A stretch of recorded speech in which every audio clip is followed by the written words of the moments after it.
Chapter 44, London Opera 1846, by Charles Dickens. The first anniversary festival of the General Theatrical Fund Association was held on the evening of the above date at the London Tavern. The chair was taken by Mr.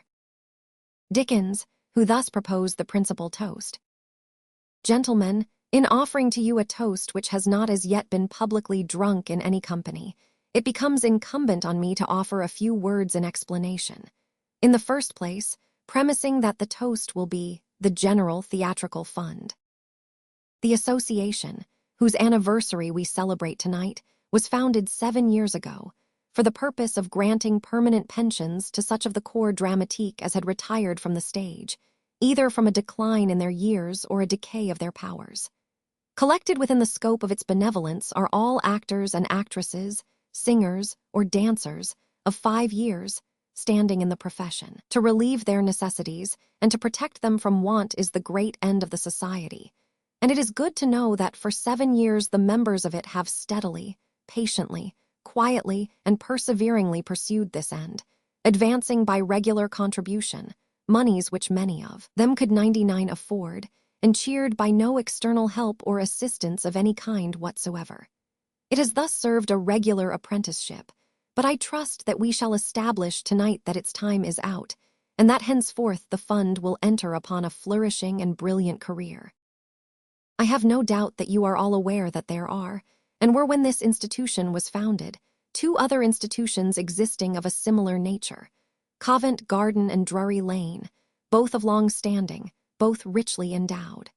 It cannot, however, be too distinctly understood that the present institution is not in any way adverse to those. How can it be when it is only a wide and broad extension of all that is most excellent in the principles on which they are founded? That such an extension was absolutely necessary was sufficiently proved by the fact that the great body of the dramatic corps were excluded from the benefits conferred by a membership of either of these institutions.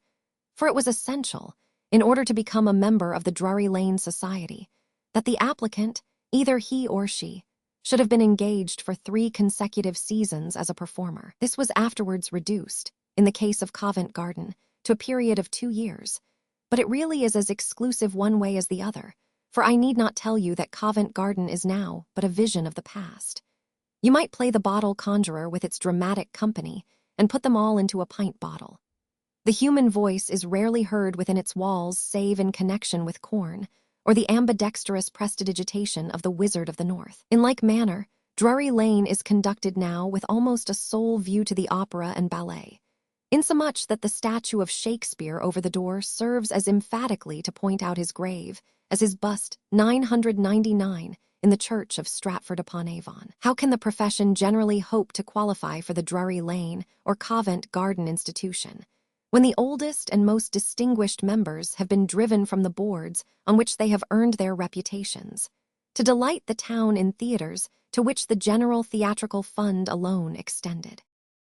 I will again repeat that I attach no reproach to those other funds, with which I have had the honor of being connected at different periods of my life. At the time those associations were established, an engagement at one of those theaters was almost a matter of course, and a successful engagement would last a whole life. But an engagement of 2 months' duration at Covent Garden would be a perfect old par of an engagement just now. It should never be forgotten that, when those 2 funds were established, the 2 great theaters were protected by patent, and that at that time the minor theaters were condemned by law to the representation of the most preposterous nonsense. And some gentlemen whom I see around me could no more belong to the minor theaters of that day than they could now belong to St. Bartholomew Fair. As I honor the 2 old funds for the great good which they have done, so I honor this for the much greater good it is resolved to do. It is not because I love them less, but because I love this more, because it includes more in its operation. Let us ever remember that there is no class of actors who stand so much in need of a retiring fund as those who do not win the great prizes, but who are nevertheless an essential part of the theatrical system, and by consequence bear a part in contributing to our pleasures. We owe them a debt which we ought to pay. The beds of such men are not of roses, but of very artificial flowers indeed. Their lives are lives of care and privation, and hard struggles with very stern realities. It is from among the poor actors who drink wine from goblets, in color marvelously like toast and water, and who preside at Barmecide beasts with wonderful appetites for steaks. It is from their ranks that the most triumphant favorites have sprung. And surely, besides this, the greater the instruction and delight we derive from the rich English drama, the more we are bound to succor and protect the humblest of those votaries of the art who add to our instruction and amusement. Hazlitt has well said that there is no class of society whom so many persons regard with affection as actors. We greet them on the stage, we like to meet them in the streets.